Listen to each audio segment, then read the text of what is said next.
Happy Friday, everyone. I miss you. I'm praying for you guys. I hope it's going smoothly for you. Um, I hope that you have enough time to do everything that you need to get done. Think about it as that you would be in school, but I do understand that it's just different working from home. So just keep going. You can do this. To that end, to try to maybe alleviate a little bit of stress for you, I have moved. This is our due dates for our paper two. I guess you can see that in the title. Um, so I've moved some dates a little bit for you because of this situation. I would like you to have claim two done tomorrow instead of, it was actually supposed to be done the 18th. So some of you have it done, but some of you really were struggling just to get that finished. So you have until tomorrow. I'm going to try to talk fast here if I can so that you have time to work on it today. And then I need you to continue working and get that paper in on Wednesday, March 25th. Okay, claim three and the counterclaim and the rebuttal, and then your works cited and everything. Now, not the final. This is the rough draft. All is due on Wednesday. So I will grade that as one of your final quarter grades. I was going to grade the whole paper by the end of third quarter, but I don't see how that can happen for you. And to a certain degree, not even really for me. So we'll have the actual final paper as a representative of our quarter four grade. And so it should be somewhere around April 3rd that I make that due date. It needs to be early because I really want to close the door on this paper, and I would like to move into our last paper, a literary analysis, or I should say it's going to be a couple of these, but they're only going to be 1 to 2 page papers, and that will give you practice citing from literary texts. So I hope this helps you out, and reach out to me if you have any questions about that. But let's get into our poem. You were to read 2 poems and you did a good job. I haven't gone through all of them, but I went through the ones that were in at the right time. And the rest of you, I hope you're getting yours finished. And let's go over this first one, and then I'm going to let you work on your paper, but I just want to give the feedback on this. So going through this poem, it's called The Golf Links Lie So Near the Mill, and it is by Sarah N. Cleghorn. And so first thing you're supposed to do is just write it down and then think about it. And really what you get from that is that there is going to be, in this poem, a golf link in close proximity to a mill. Really, there's not too much more that can be said to that. Now, you might want to say,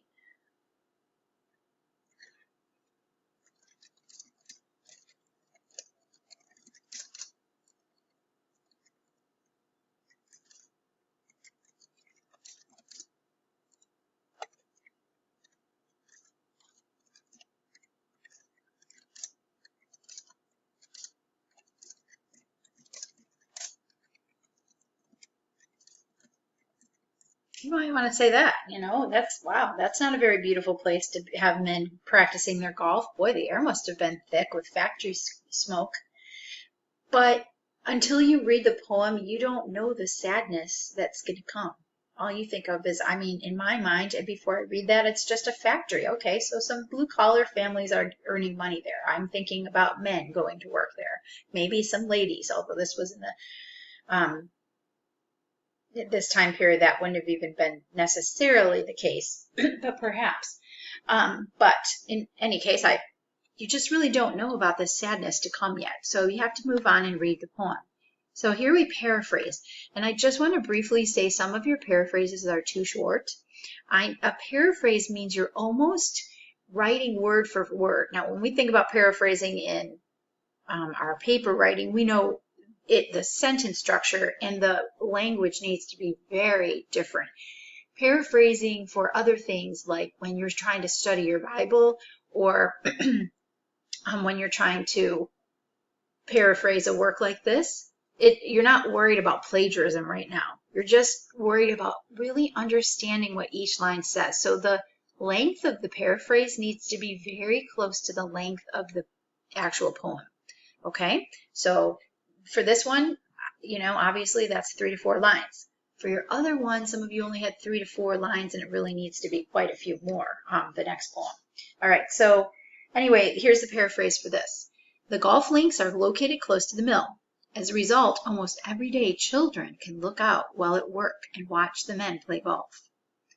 Okay, so there's just a simple paraphrase. This one, it probably wasn't too hard to do because the language was very clear anyway. Let's look at the connotation now.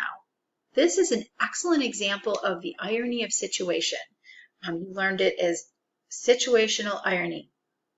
And Cleghorn is implying irony rather than stating it here, okay, which is kind of always the case, right? It's a situational irony, meaning look at the situation and find it to be ironic, find it to not be what is expected, all right?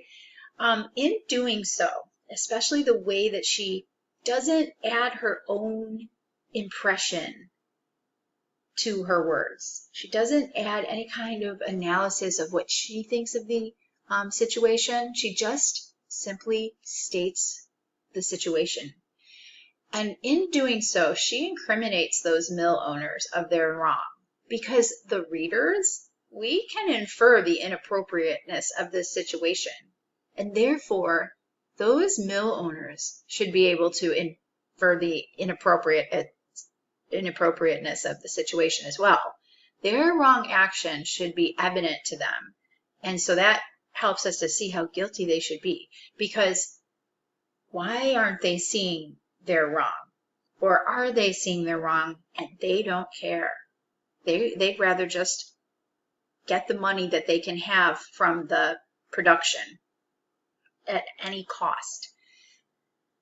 Also, she doesn't come out and exclaim her outrage to us as the reader, but instead she elicits natural, heartfelt horror and disdain in her readers. And then we can connect with her on that. So in other words, she doesn't tell us what to think at all. She just lets our heart do the work, basically. You read this and you're like, oh, that is so sad.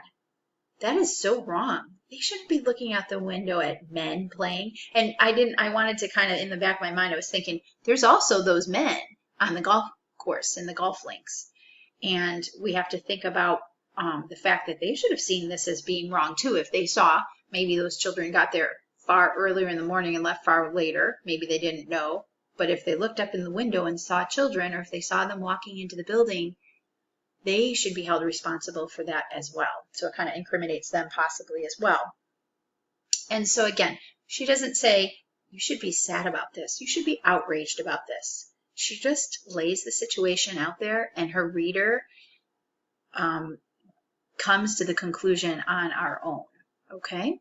And then we can sort of join forces with her and find the same disdain that she does in the situation.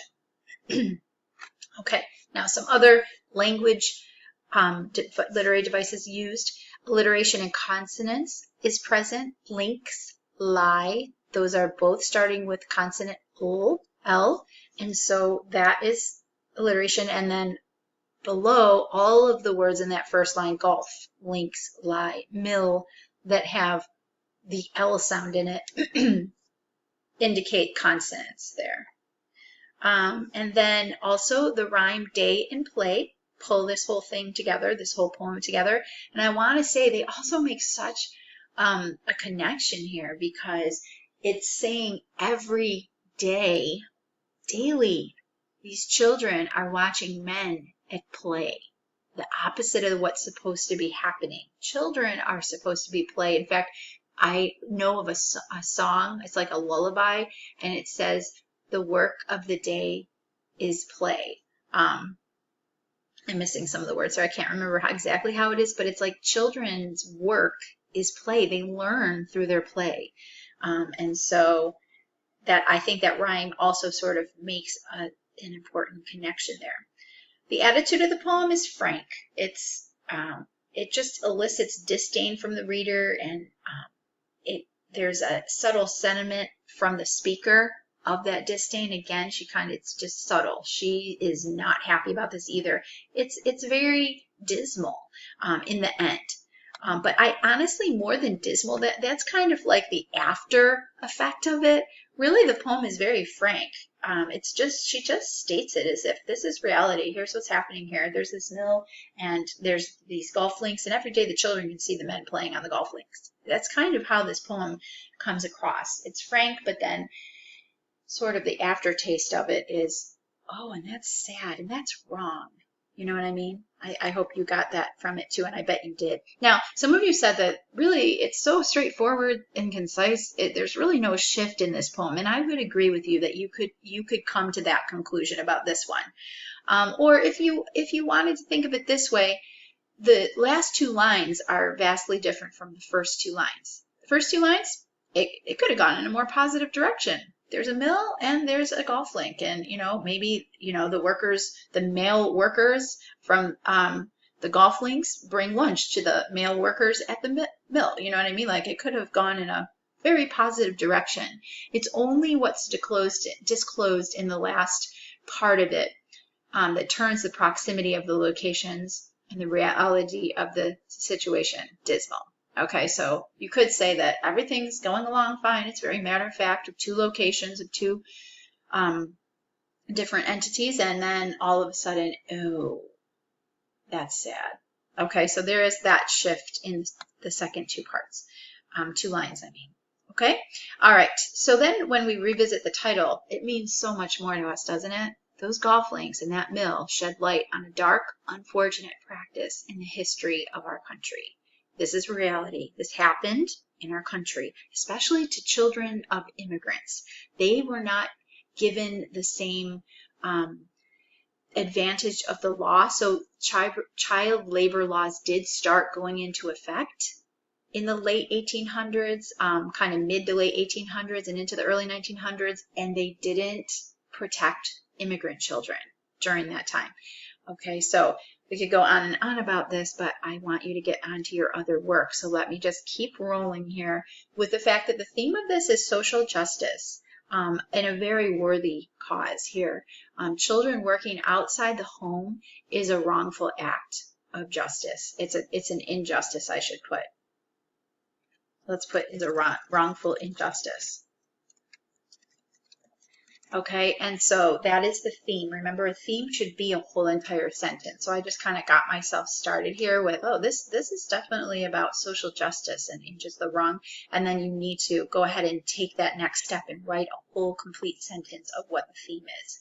All right, and then the last thing I always love to look for, is God's perspective on this. What does God think about this situation?